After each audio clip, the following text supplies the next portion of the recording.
Halo, apa kabar pemirsa Bincang Sehati? Senang sekali saya Imam Syari bisa kembali menemani Anda di program yang syarat informasi inspiratif untuk Anda dan juga keluarga. Inilah dia Bincang Sehati.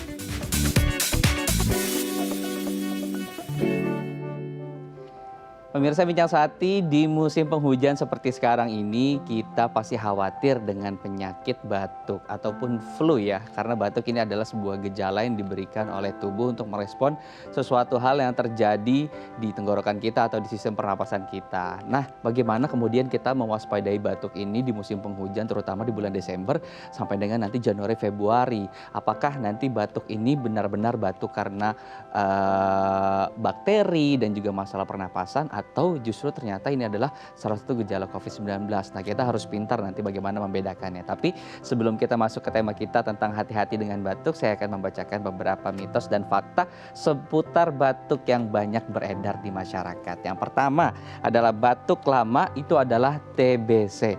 Nah, banyak anggapan di masyarakat ketika seseorang ini mengalami gejala batuk yang cukup lama, seminggu, sebulan, bahkan lebih, ini adalah salah satu gejala TBC tanpa datang langsung ke dokter. Nah, nanti kita akan tanyakan kepada pakar apakah benar ya diagnosa seperti itu. Kemudian yang kedua adalah batuk adalah penyakit dan bisa sembuh.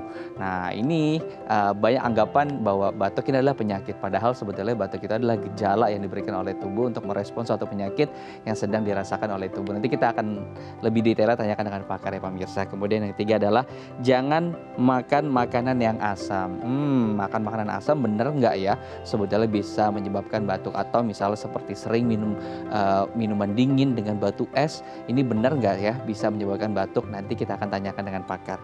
Mitos dan fakta berikutnya adalah obat batuk menyebabkan kantuk. Nah, banyak kan sebetulnya kita dengar istilah atau slogan seperti itu, obat batuk tidak menyebabkan kantuk, tapi ada juga obat batuk yang menyebabkan kantuk, berbahaya ketika dikonsumsi, terus kemudian juga untuk mengendarai kendaraan berat ataupun kendaraan roda 4, berbahaya gitu ketika kita sedang mengkonsumsi obat batuk ini. Nah, nanti kita akan tanyakan lebih detail dengan pakar. Kemudian yang kelima adalah makanan atau minum air hangat bisa mengobati batuk.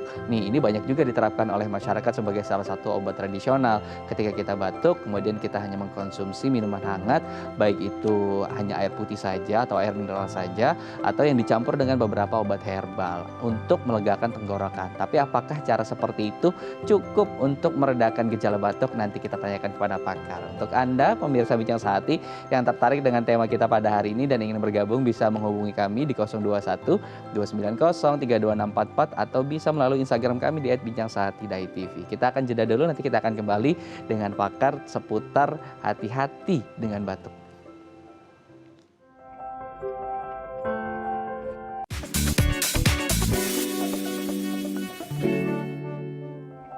Terima kasih Anda masih bersama kami di Bincang Sehati. Nah, menarik sekali. Tadi saya sudah bahas beberapa tema di segmen sebelumnya tentang mitos dan fakta seputar batuk. Apakah betul batuk dengan jangka waktu yang lama adalah TBC? Terus kemudian benar nggak sih sebetulnya batuk itu penyakit? Atau justru kita salah mengartikan bahwa batuk itu sebagai penyakit? Kita akan tanya langsung dengan pakarnya. Sudah bergabung bersama saya Dr. Ganda Samosir, spesialis paru dari UPT Rumah Sakit Kusta Lausi-Momo, Dinas Kesehatan Provinsi Sumatera Utara. Halo dokter. Halo, selamat pagi Selamat semuanya. pagi. Selamat pagi, Dok. Oke, dokter, kita mulai dari mitos dan fakta yang pertama ya, Dok ya. Yang pertama adalah batuk lama itu adalah TBC. Benar nggak sih, Dok? Sebetulnya orang dengan gejala batuk yang cukup lama, begitu intensitasnya juga tinggi, ini adalah salah satu tanda indikasi bahwa dia adalah pasien tuberkulosis. Batuk lama, kalau di kita dokter paru itu biasanya diartikan batuk yang di atas 2 minggu. Jadi batuk yang di atas 2 minggu ini tidak serta-merta kita artikan sebagai TBC sebenarnya. Kita itu kalau batuk lama ini banyak penyakit yang bisa menimbulkan gejala batuk di atas 2 minggu. Ya TBC ini banyak di Indonesia, hampir banyak di seluruh wilayah Indonesia ini. TBC merupakan penyakit yang lumayan tinggi kuantitasnya. Salah satu penyakit yang lain yang mungkin mempunyai batuk di atas 2 minggu yaitu asma bisa saja, PPOK, penyakit paru obstruksi kronik, bronkiektasis, bronkitis kronik, dan lain sebagainya.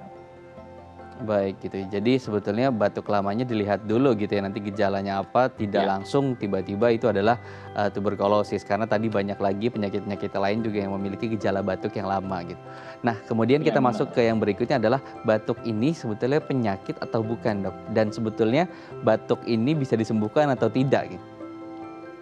Batuk ini sebenarnya bukan penyakit, dia adalah gejala dari penyakit. Bukan tadi. Jadi batuk ini bisa muncul karena iritasi dari saluran napas, dan bisa juga muncul karena masuknya benda asing atau lendir di saluran napas dan paru, sehingga tubuh mempunyai cara untuk mekanisme untuk pertahanan tubuh untuk membuang lendir atau benda asing tadi berupa dahak melalui mulut dan hidung. Jadi kalau yang dari mulut itu namanya batuk, kalau yang dari hidung lendirnya kita namanya pilek.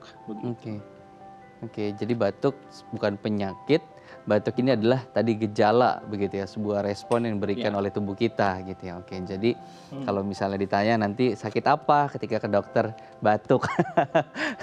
Itu bisa dikurangi kalimat seperti itu nanti, Dok ya, karena kita sudah tahu dan teredukasi bahwa batuk tapi adalah kalau gejala. dokter biasanya sih bertanya gejala apa yang Bapak alami. Jadi pasiennya boleh tanya, saya sakit pilek dokter sudah 2 hari, 3 hari, saya sakit batuk 2 hari, 3 hari, tetapi yang memastikan dan mendiagnosa penyakit itu apa, ya dokternya. Jadi dokternya nanti menyampaikan, Bapak ini sakitnya ini bronkitis kronik, jadi obatnya seperti ini, Bapak memang ada batuk, jadi seperti itu. Jadi memang untuk anamnesa atau dokternya bertanya, bisa saja kita sebutkan gejalanya seperti tadi, batuk saya sudah 2 hari, pilek saya sudah 2 hari, seperti itu.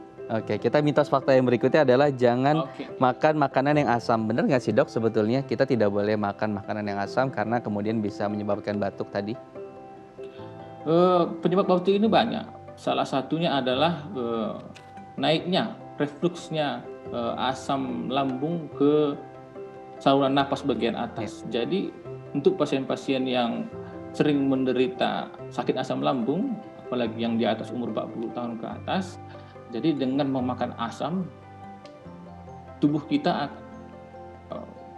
berefek munculnya asam lambung yang tidak bisa ditangani sama tubuh, sehingga akan mempermudah munculnya atau mengalirnya asam lambung dan mengiritasi dari saluran napas bagian atas kita.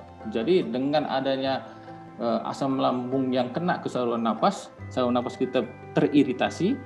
Apabila teriritasi, maka kita akan bisa mengalami batuk. Jenis batuknya ini batuk kering biasanya.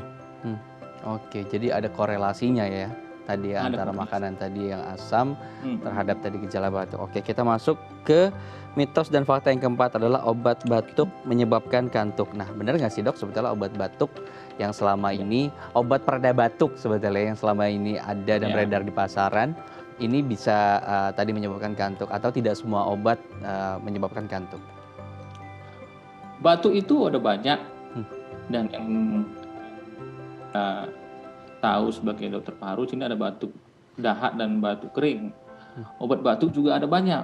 Jadi tidak serta-merta semua obat batuk bisa buat kantuk, tetapi batuk kering ada obat yang kita kenal dengan namanya itu seperti antihistamin yang untuk meredakan batuk kering yang disebabkan oleh alergi. Memang obat ini sering membuat kantuk. Jadi boleh bertanya ke dokter dan menyampaikan apa yang dia rasakan setelah makan obat. Jadi dokternya akan mencari solusi nantinya untuk mengganti obat atau mungkin menambahkan obat lain supaya jangan ngantuk begitu. Jadi harus tanyakan lebih lanjut gitu ya terhadap dokternya terkait obat yang dikonsumsinya nanti. Oke, baik. Kita masuk ke mitos dan fakta berikutnya.